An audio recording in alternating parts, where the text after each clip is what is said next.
कुछ बोलब ना, बस फूल देख के समझ जा कि हमरा दिल में काबा। गधा कहेगा।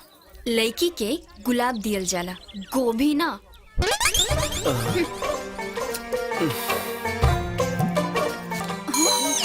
काकी तोहरा पतो होला। हाँ, एकरा के देख के का कहल जाला पता नहीं खे, पर हरदम तो ही लौकतारू, सुबह शाम दिन दोपहरिया, सुतलो में जगलो में। लोफर से प्यार करे के हमके कोनो शौक नहीं खे। रास्ता छोड़ा। अरे रास्ता छोड़ा। अरे शौक लाग गइल बा, हासिल कइये के छोड़ा।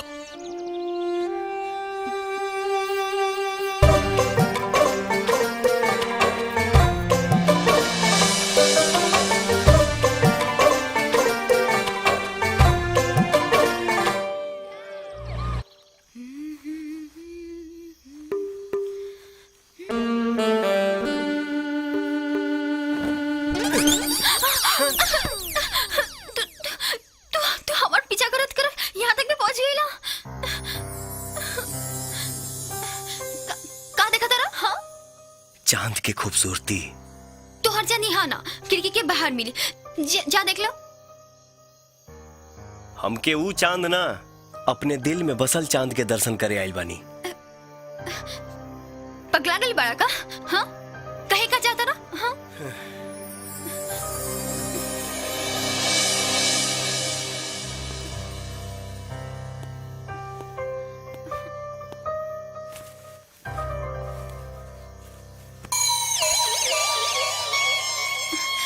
हे राम।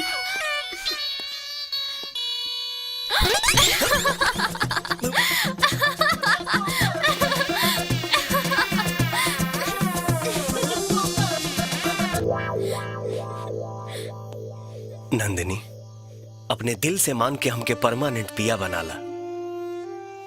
हम तोहके जिंदगी भर जिया में बसा के रखब।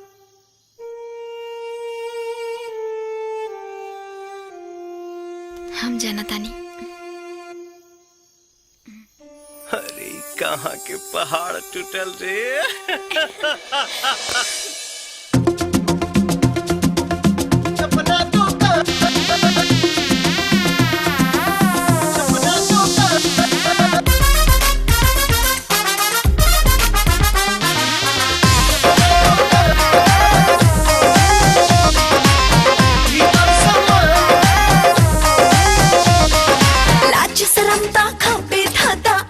कुर्ता खोल के 1 2 3 4 रेडी शेडी आजा राजा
उठाओ गोरी